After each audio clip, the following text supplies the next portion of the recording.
Each conversation is a business moment for you to create a memorable experience for your customers that they would want to share with others. Envision the world's future. From smartphone to a smarter phone. From a car with a driver to a car without a driver. Future is the next present, where our imagination today has become Lisa's fully automated banking experience in 2020. While Lisa is sleeping, her phone receives a notification regarding the shipment, which is ready with the exporter. The intelligent software checks for funds and notifies her bank that she would need a letter of credit. Understanding an urgent change in schedule, her phone automatically resets the alarm for 7 a.m. so that she can plan her day. By the time Lisa is ready to go, her smartwatch receives a notification that her black vehicle is low on fuel and suggests that she drives the red car. The GPS selects the shortest route, and Lisa arrives the New Age Bank's intelligent branch sharp at 9. From the moment Lisa arrives at the bank's special branch with no staff at all, the door installed with intelligent communicator scans Lisa to notify the bank about her arrival. Bank's interactive walls talk to Lisa to tell her about how she can transact better with bank's offers or corporate credit. Meanwhile, her smartwatch directs her to a special kiosk where the bank welcomes Lisa, automatically logs her in, and connects her to an expert, who is a client of the bank too, to guide her about the needs for the letter of credit. Within minutes, her letter of credit is approved, the exporter receives the payment, Lisa's shipment is released, and the time is just 9:15 a.m. Rewinding to today, can you imagine the intelligent banking experience on a vacation? While Ted is enjoying his vacation, a bike, Harley, passes by, catching his attention. The bike has been Ted's dream since school. Ted takes a picture and uploads it on his social media account. Instantly, bank's intelligent software picks up Ted's interest in this bike, analyzes his post on social media, his sentiment, his conversations about the product, and after analyzing his spending pattern, the bank offers a pre-approved bike loan along with information on the best dealers around, their discounts offered, and the color options available, all on the go. While Ted is still on vacation, bank's geotagging technology identifies Ted's location, instantly analyzes his credit card spending pattern, and offers him the best deals on bike accessories at a nearby store. And this is not all. Before the vacation ends, the bank delights Ted by offering him free airline miles and complimentary hotel stay to plan his next vacation. Imagine millions of customers like Ted for a bank like yours. The intelligent software enables you to continuously track millions of social media conversations to engage, interact, and offer a futuristic banking experience to your valuable customers. Place, time, or medium no longer matters. Engage your customers. Delight your customers.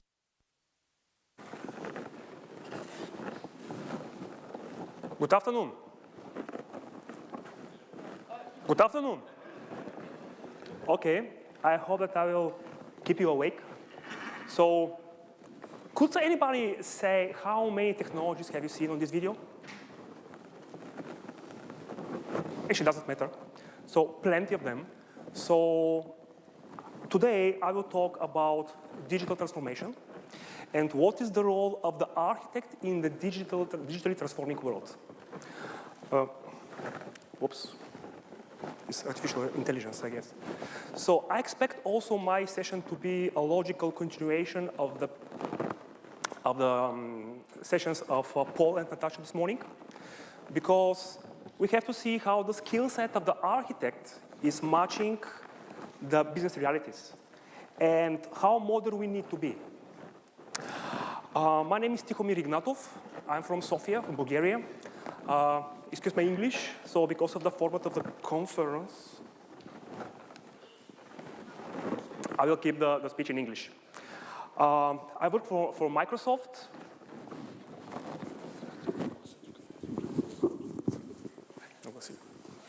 I work for Microsoft as solutions architect, and I work with customers in digital transformation projects in 13 countries in the area. Okay, what should we talk about? First, I'd like to put the common ground, the common understanding, what is the IT architecture? Paul started with this morning. This is a very interesting and important question. we need to have our own answer. In the next 1 hour, I will show you my understanding for this stuff. What is the role of the IT architect in general? And what is the challenge for this role, professional role, in the current world? I'd like to put also some concrete technologies on the landscape and to show some real-life examples. So nothing of this, what I will show you, is not a science fiction anymore. It's real. My expectation for the takeaways. So I would like that we'll keep you to understand what are the challenges right now, to have understanding of the technology enablers in this transformation, and of course, what are the required skills for the architect to drive the innovation in the enterprise. It's my favorite slide. So the future is now, on the next exit, not in 10 years. Even there, some research is saying that in 10 years, less than 10 years, 70% of our end customers will be the people who are millennials, who are born after 2000. So I have already a couple of colleagues. They are something like 24, and they have drastically different habits. They do not like emails. They like messaging. They have different understanding of the social media, but let's do it step by step. I'd like to ask you, how many of you are software engineers? Okay, majority. How many of you are infrastructure engineers? Okay, we have some. How many of you are practicing architects? Excellent.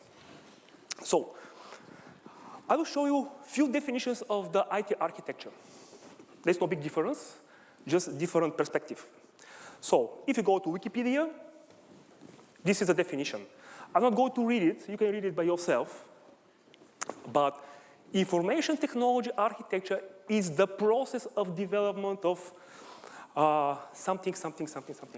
This is a process. This is not something which we can put on the table. It is related to specifications, models, guidelines, using concrete models, notations, using notations like UML, like Archimate, some else as well. It has to be in the context of concrete architecture framework, following solution or process or enterprise process. On the next slide, I have the very simple definition by ISA from the website. So I have even shorter description than that on the next slide. So this is the art or the science of developing and delivering valuable technology strategies. So the important word here is the strategies and the value. We'll talk a lot about the value. If we do not produce as architects value for our customer, let's say, why are we there? What is the benefit of having us paying our salaries? It's a good question. And not on the last place, of course, who is the customer?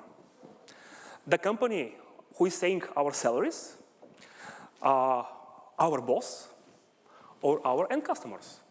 We have to answer this question individually. Another one. The IT architecture is just of the computing system or program is about the software elements, the properties, what these elements expose, and the relations between them. And the fourth is my favorite one. The IT architecture is a mindset. So we need to know why we stay there. And also to know what the architect is doing. So, question to the architects and software engineers in the room. So, what's your opinion on, do we need the architect to produce code? Yes. Who said yes? Okay. How should you go to maintain your code?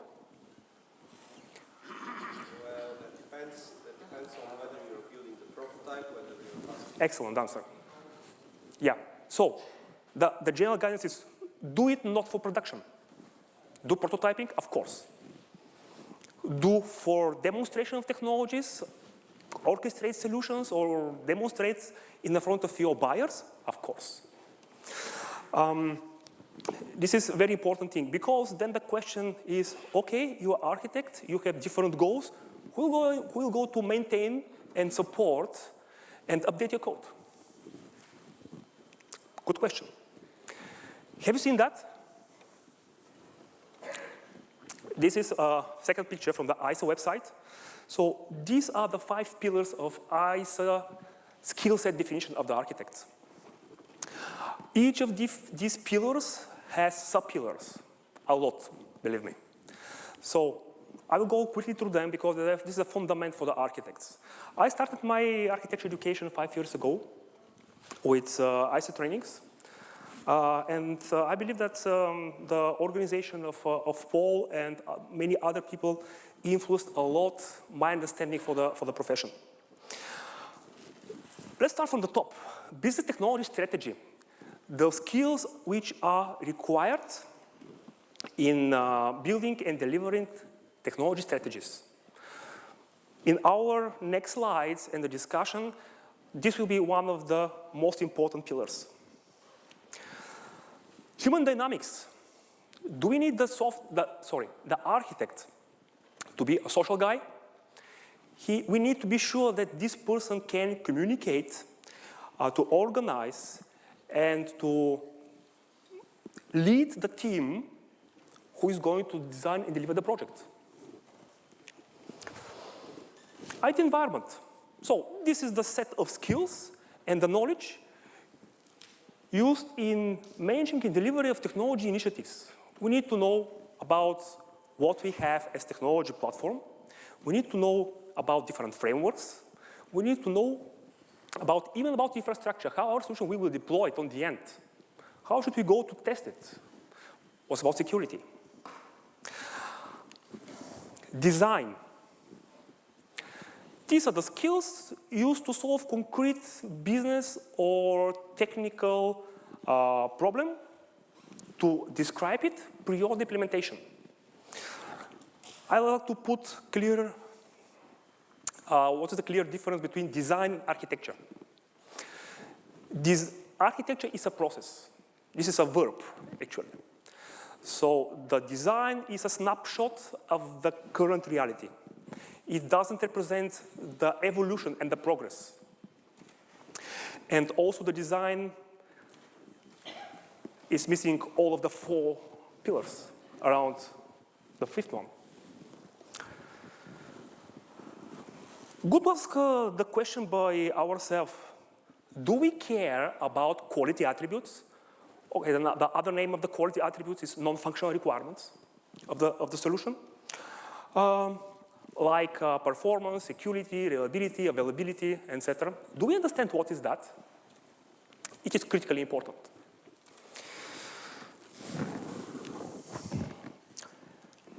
What architect? These are the 4 types of architects defined by ISA officially. What is that? Business architect is, let's say, is a person with business background who understands technology. Could be somebody, if you are a bank, could be somebody from the retail department who is very passionate for the technology and also knows technology.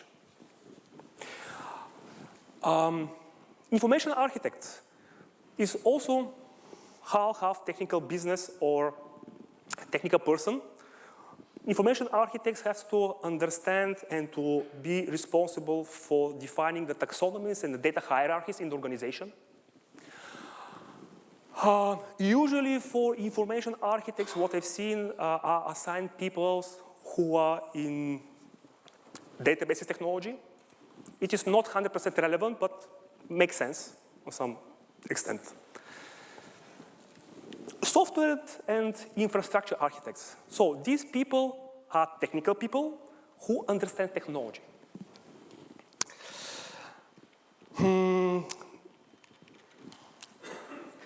Very often we talk about solution architects as well. What is the difference between software, infrastructure, and solution architect?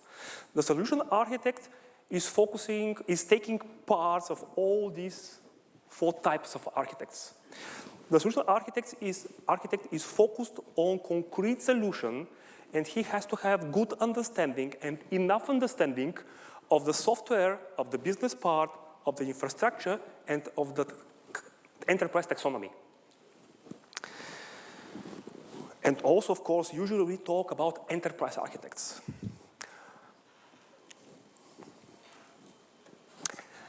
The enterprise architect, let's first say, is bigger scale of the solution architect, but the scale in the context of industry and enterprise. So this person has to understand the challenges and trends in the industry, and also the specific enterprise needs. Usually this architect has huge experience in most of the 4 specializations. Why the architect is the organizational strategist? These 4 pillars, I will not go to read the words, of course. So first, we need to be sure that the architect is involved in the business strategy. Only with this approach, and this is about the engagement, what Paul said earlier today. If we do not have this person involved in the company strategy definition, how can we be sure that our technology propositions follow the strategy? Good question. We have to be sure that the technology supports the business goals. Why? Because actually, what is the reason for the business to pay our salaries and the cost of the projects if we do not deliver some value for them? For example, the customer service. Natasha started with this example. Customer service, if we do not provide something which is measurable as value, not just something which is in the air, concrete measurable value, for example, of shortening the service time per customer, impacting their key KPIs, why the customer service department will invest in technology projects. For example, bringing new capability for web conferencing. What is the reason? Just because of the sport? To be busy? No. Also, the architect have to be sure that actually the technologies which are in the pipeline are aligned with the current situation and the current landscape in the organization. The other example by Paul, so saying about the CRM based on .NET in the pure Java-based enterprise, does it make sense? Okay, this is very cheap from a licensing perspective because of the EA with Microsoft, but what about the skills development investment to allow our team to start investing, to start doing the customization of the packages? Maybe this is even more expensive than the licenses.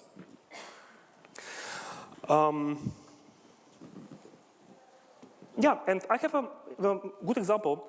So I was working with a government agency in the surrounding countries, and they had to choose, they wanted to have workflow management system.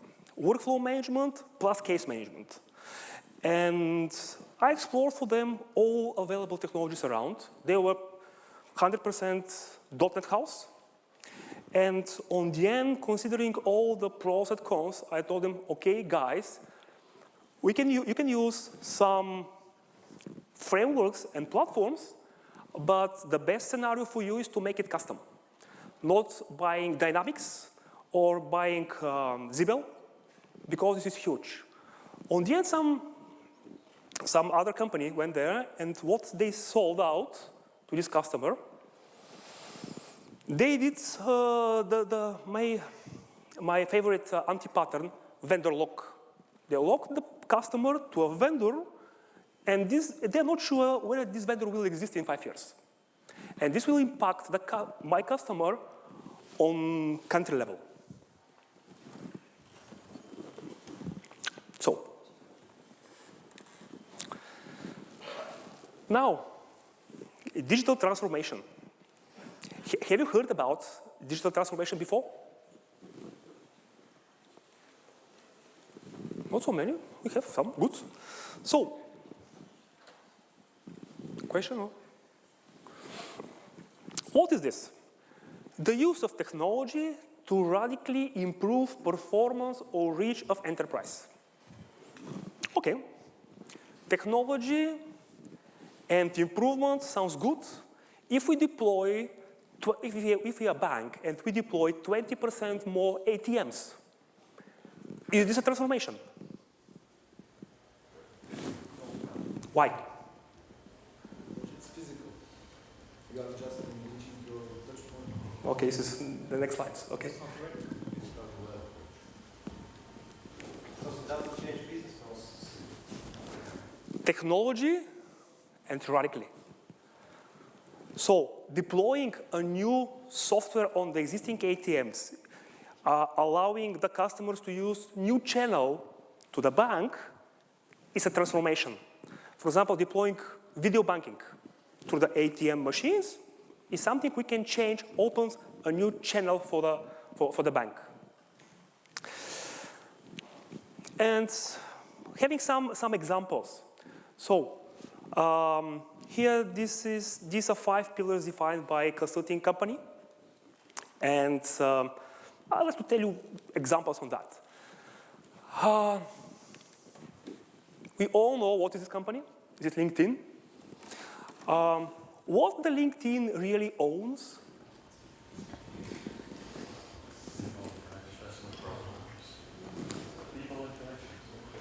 Okay, they have the people relations. They do not, okay, the data is owned by the people, but they have the relations. So this company was bought by Microsoft for $26 billion recently. This is 3 times more expensive than Skype. Why? Because it's a big capital for the future. Intermediary disruption. So this is Expedia and Airbnb. So they disrupted the travel market a lot. Actually, why the people have to go and to ask the travel agencies to arrange travels for them, they can ask these services, or they use the fancy bot what Natasha explained earlier before me. This will kill maybe the travel agencies in the next years. This is a disruption of the travel business.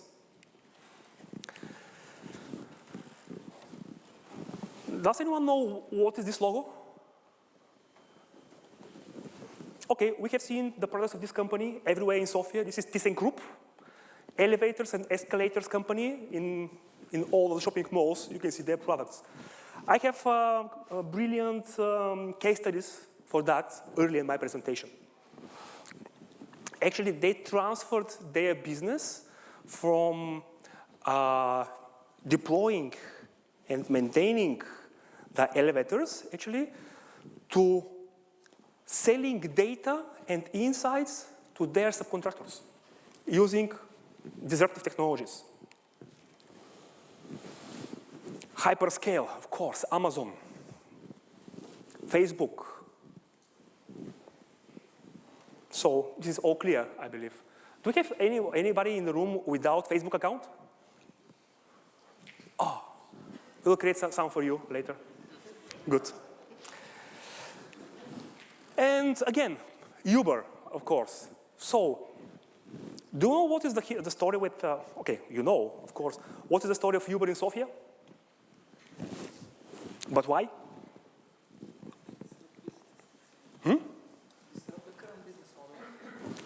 Yes, but not because of the taxi drivers.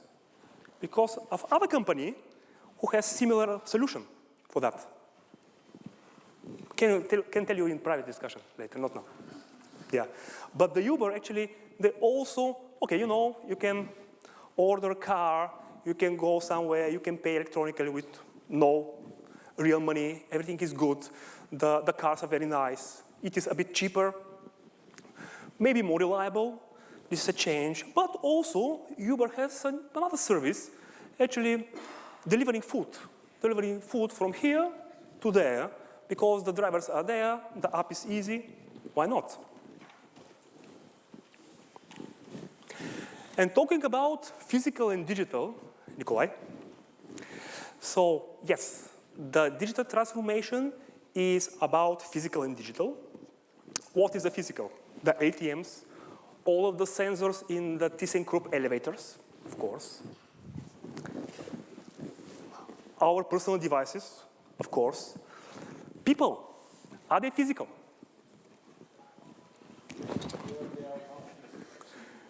If you are on Facebook. Okay, we are not physical then. Okay, the people are in the middle, exactly. Semi-physical, semi-virtual, semi-digital, let's say. And the businesses are going to be more and more digital. On the next slide is, okay, I have plenty of text, and this is interesting. This is publicly accessible information by the Sloan Myth for digital transformation model. This is a simple framework, by the way. We'll not go in details, but what we have in general, 3 main pillars: customer experience, operational processes, and business model. If we influence these 3 pillars in our customer or our employer, we do transformation. And each of them is split by 3 other sub-pillars. So actually, customer understanding. Do we use social and other channels to understand better our customers? Do we use the messaging channel?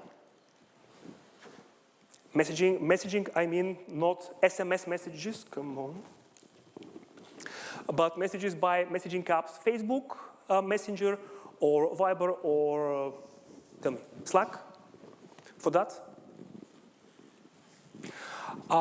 Do we do customer segmentation based on the social information? Can we target better our products through our e-commerce or even in our physical shops? Yes, we can. What is the way to reach to wider audience, new customers? Prepare something attractive for them. This is a golden rule in the business actually. So, but how? If we provide something very targeted to the millennials, for example, again in the financial sector. So, because going in the bank branches is a very boring thing. Staying on the queue, counting the money, okay. But if we have some things, what we saw on the initial video, is it cool? It is. Can we enable the millennials actually to do their banking operations when they do their facing chatting? Yes. How? Through artificial intelligence and bots. Is it easy? Yes. Does it exist? Yes. Do we use it? No. We have to start. Operational process. Process digitalization. Everybody is searching for that. This is commodity, not something new. I believe that most of your employers and customers, they already have some kind of digitalization, of course. But this is just part of the picture. What about allowing the people to work anytime, anywhere, and any device? How much saving? Okay, I personally work at home. I go to the office once per week on Monday, just to meet the people and for the social aspect of the work. But the office is something which is just physical thing. Bricks and windows, some chairs. I can do all of my work actually from outside. I do not want to be physically there. I want to make it from here. Does it make any difference for me? This is a change. This is making the people more productive and bring them value. They achieve more on the end. If I save, okay, I travel not so much, but if I save 1 hour per day of traveling, you can calculate, okay, 4 days per week because on Monday I'm there. So 4, maybe 2 days per month are saved just because of this technology. Performance management. Data-driven decision making. How important is the data in the current world? The data is everything. And having the right insights on the data is the key to have the right decisions at the right moment. There are plenty of examples how even big companies bankrupted or went out of the market. They became irrelevant because of the wrong decision at the wrong time. One of them is Nokia. This was the leader 10 years ago on the mobile market, on the smartphone market. What happened when the first iPhone came? Nothing. Nothing happened with Nokia, and now we don't have Nokia anymore. Business model is the most challenging part because we have to, it is relatively easy, I believe, for the architects to influence the second pillar, the operational process. This is very traditional thing. The first one, we need to understand much more details, be much more specific to the business for that. But yes, if we are part of the strategy, we can make it. We definitely cannot make it, the third one, the business model influence, if we are not part of the strategy. I'll show you an example.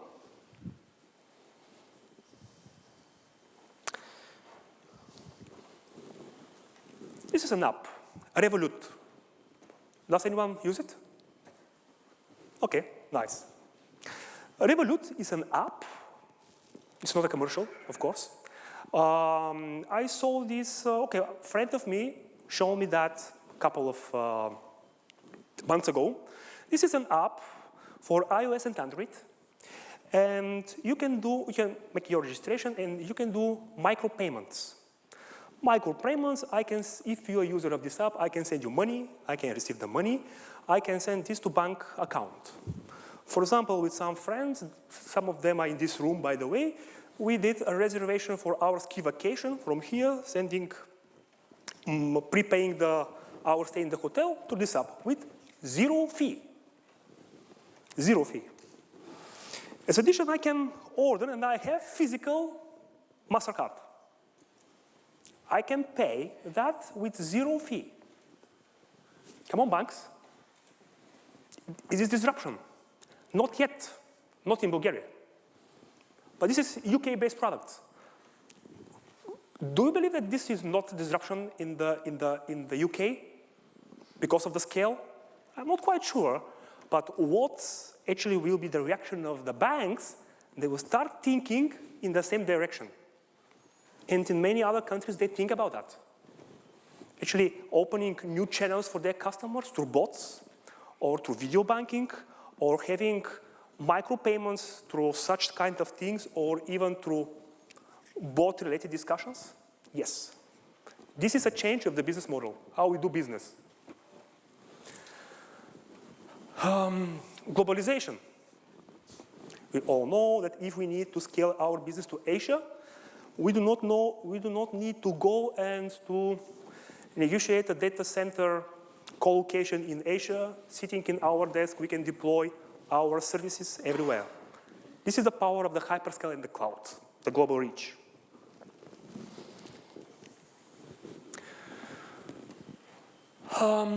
What do we need to modernize, actually?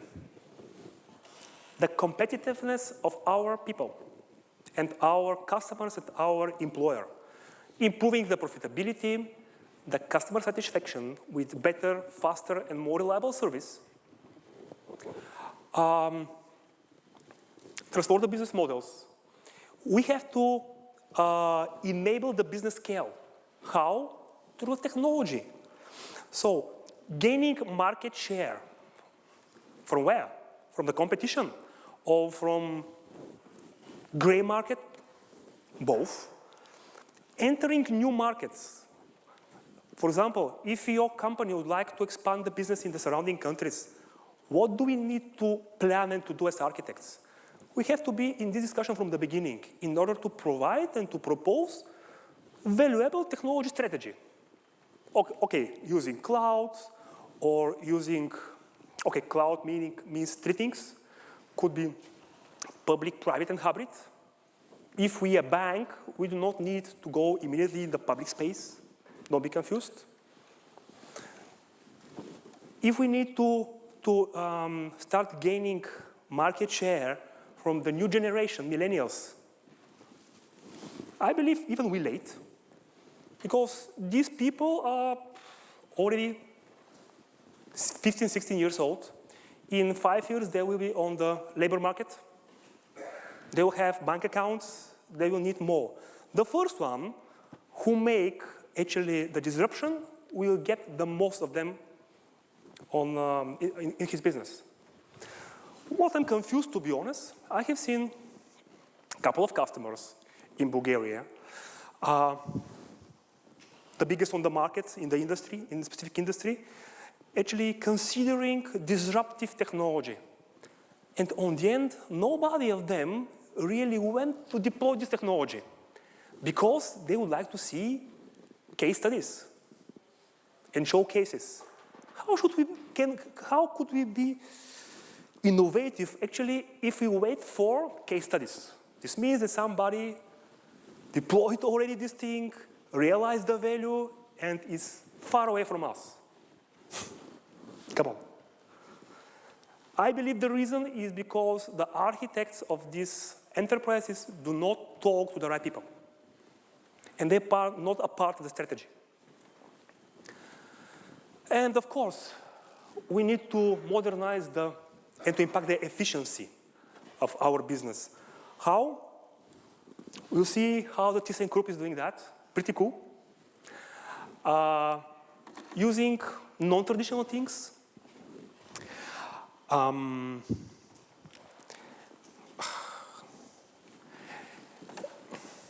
sorry, but the presenter is powered by artificial intelligence.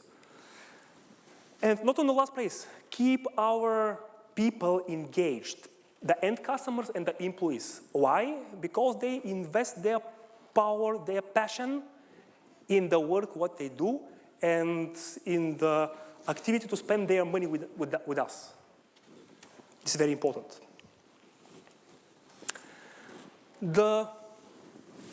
We saw the picture. This is the this is the digital transformation, the disruption. What could we do actually in this context? I have prepared my vision of that. Let's start from the top. First, we need to understand the industry and the enterprise. If we do technology solutions for power utilities, for example, we need to understand the industry and the concrete customer. Understanding that, we need to be completely aligned with the strategic drivers of these customers and this enterprise, to know what they would like to achieve on strategic level, and they have planned business goals. Business goal is a milestone to get there. We can have 2, 3, 4, 5, 10 business goals to achieve concrete, satisfy concrete business driver. For example, power utility, the energy transportation is part of that. So we need to minimize the operational cost. Okay, the middle pillar in the previous slide. What could we do? Let's do some smart things and to analyze actually how to minimize the downtime of different components. Okay, how? We don't know. We have no idea. okay, having sensors somewhere, we can feed some service somewhere and do smart analytical activities to get some insights from the data. Okay, but this sounds cool, but we have no idea how to make it. Okay, here is the challenge.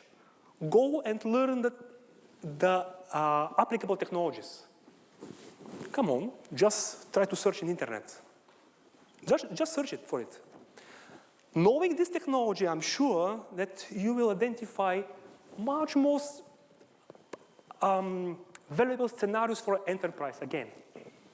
And every time you will put some more details on the technology and you will identify as a result many new scenarios here. Some of them, because they depend on the concrete enterprise in the industry, they are vertical. For example, predictive maintenance for electric transportation network. Okay, they are industry solutions, they are partners, they are technologies. You can do some magic on that. Sometimes it is something which is horizontal. If you'd like to enable our field force actually to be more productive, we can deploy mobile technology. It is horizontal. Maybe for healthcare and for power utilities, it is pretty much the same. But we need to put the industry flavor on that. So, technology enablers landscape. Again, this is my understanding. It is not the vision of Microsoft. And here I believe that these 8 pillars, some of them are not technologies, but group of technologies, are the key for the digital transformation. Big data. What is big data? Big databases. More like big walk files. Again? More like big walk files.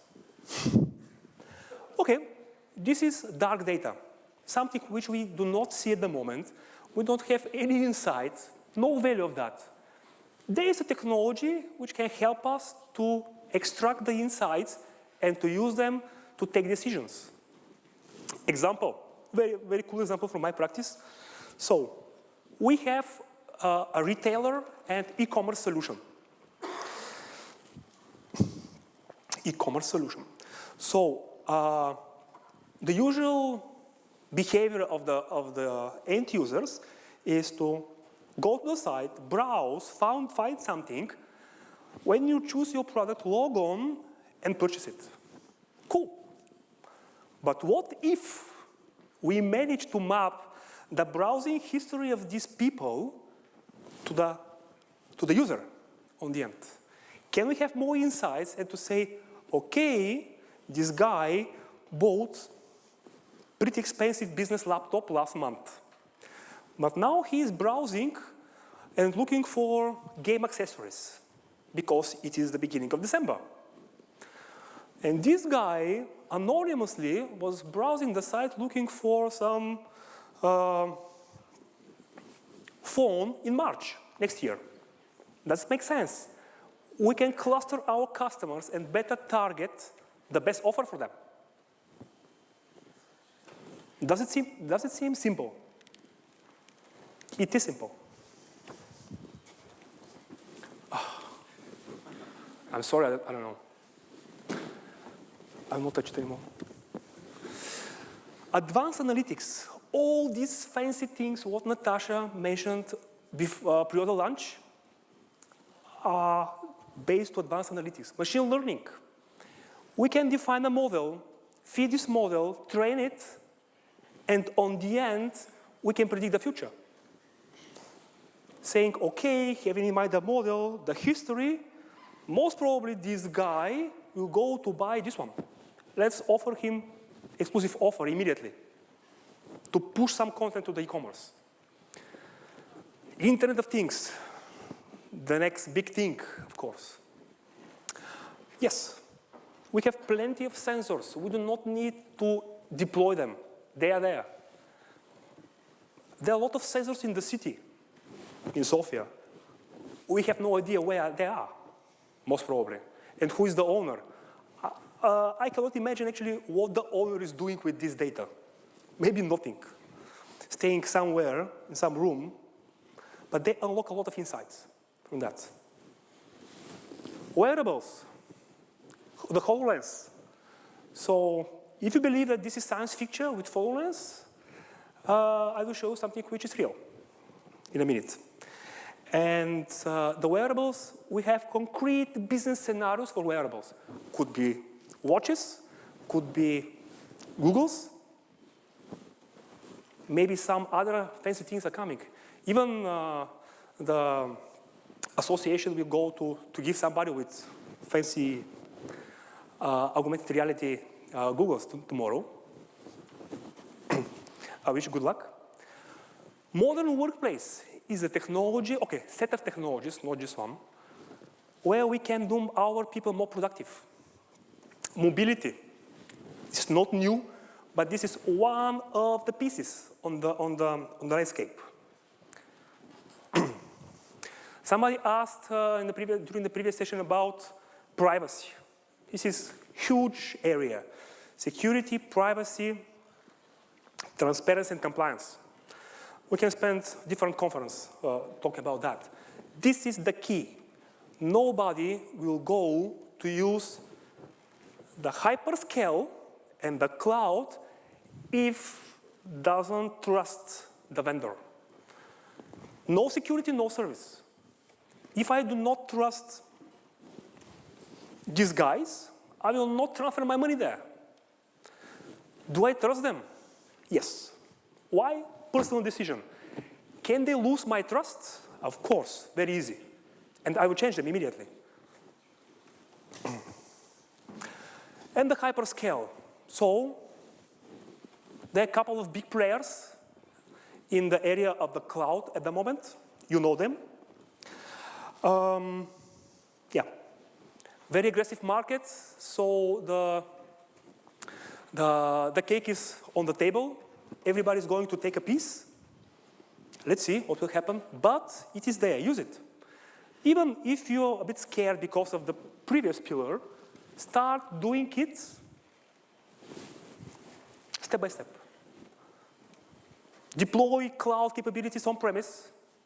Extend on small steps something in the cloud, small pieces. Be sure that you trust this vendor, and then make the first jump. Sharply on time. So, this is the logo on the pocket of the guy. I have a couple of very interesting videos, actually. We'll need the sound from the PC. The first one is ThyssenKrupp. Let's watch.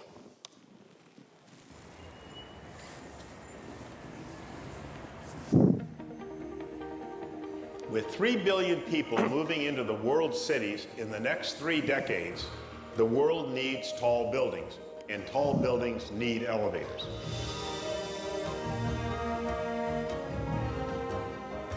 I'm Dr. Rory Smith with ThyssenKrupp Elevator, a leading global manufacturer. Maintaining over 1.1 million of these machines annually and keeping them running safely and reliably 24/7 is our job one. We wanted to better compete in our industry by offering dramatically increased uptime. So we're taking preventative maintenance a step further to predictive and even preemptive service. We teamed up with Microsoft and CGI to harness the Internet of Things, to collect data by connecting the sensors and systems in each of our elevators to the cloud. Microsoft Azure Intelligent Systems Service draws this data into a central cloud-based dashboard for a real-time view of key performance indicators. And Power BI for Office 365 provides rich data visualization, so we know which cabs need service and when. Microsoft Azure Machine Learning feeds data into dynamic predictive models so that elevators will actually be able to anticipate which repairs they need. Using an app on mobile devices in the field or the dashboard at one of our corporate control centers, all of our technicians see the same real-time information. Now we have the ability to use live data to define a needed repair before a breakdown happens, reducing costs for ourselves and for our customers, raising elevator reliability to new heights. That's the Internet of ThyssenKrupp's things, and it's here right now.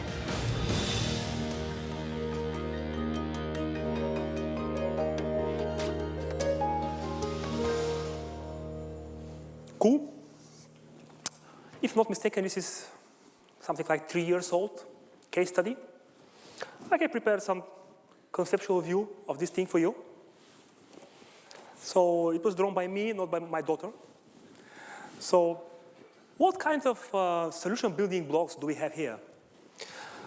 So we have the elevator. The blue thing is the elevator, if you cannot recognize it. This is the elevator. The red thing is the sensors.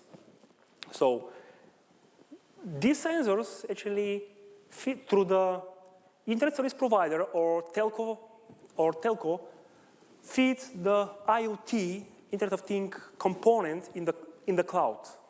Then this data is pushed to advanced analytics module where we have predefined predictive models. Using data visualization, this guy can see these fancy charts. And also, this is connected to the XRM in regards to the incident management, CRM capabilities, case management, and task management. All these artifacts then are pushed to the field force, and these guys are going to change the parts of the elevator when we predict that something will break in the near future.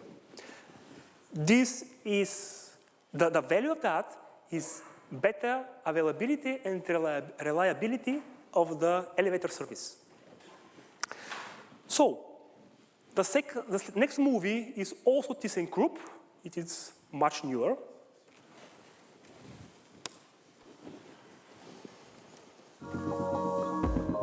Over 1 billion people ride elevators each day, which places the industry in a primary role to respond to the challenges of urbanization. ThyssenKrupp's mission is to drive the elevator industry now. We want to do better and want to really push the envelope for what we are doing. We need to enable our people to use the latest technology possible and available, and HoloLens is such a device where we see potential to serve our customers better. The introduction of HoloLens to our operations will empower the over 20,000 field service engineers in doing the job better, more efficient, increasing availability of elevators and escalators, makes the job more safe and more fun for our people as well.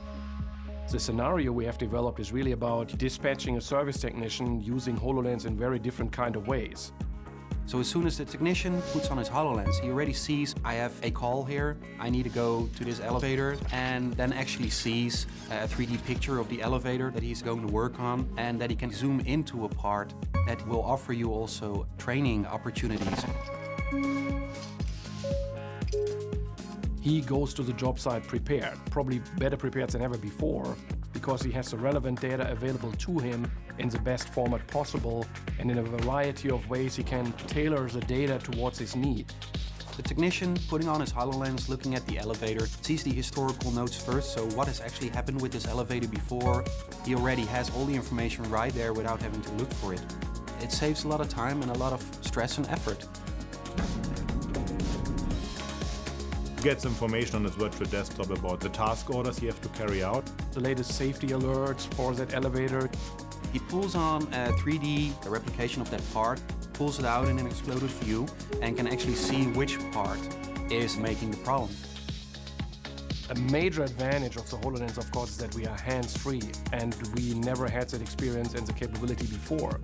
In the past, the technician needed both of his hands to operate the laptop, and now he just has his HoloLens on. One of the most important capabilities we see with HoloLens is that we can trigger a remote call to a subject matter expert. Call Heather. Hey Jeff, how you doing? I'm replacing a door down here, but I kind of want you to check a couple things out. Okay, let me take a look. The JP3 is in the right position and your motor leads are disconnected, so you're good to go. It takes a lot of stress out, it saves a lot of time, And our field tests have shown that there's a huge potential to increase productivity with that. A job which normally takes 1 to 2 hours and maybe ends up with having the expert traveling to the site, we were able to carrying it out on the first time in less than 20 minutes. And what we are striving to do at ThyssenKrupp Elevator is really creating new, interesting technologies to build the city of tomorrow. Have you heard that? Saving the time. Do you remember the fourth revolution? Saving the time, the previous revolutions? This is about productivity. And do you believe that this is science fiction? Actually, I believe it is not. Because we already have a couple of similar requests coming from the surrounding countries, actually, for such technologies. It is coming. It is not science fiction, it is now. And the question is, what is the next big thing? I don't know. I hope that somebody who is related to the next big thing is in this room. The point is to be ready. We need to know what is our responsibility, where we have to be in the organization where we work with, and of course, how to be onboarded in the aggressively changing new technologies. How to be there. What kind of skills we have to build. And because this is a process, will not happen tomorrow morning, we have to start now. I'm here for questions. Thanks a lot and enjoy the conference.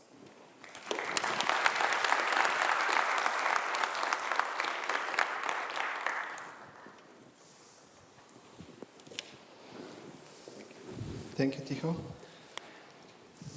All right, so no questions on Slack as I can see.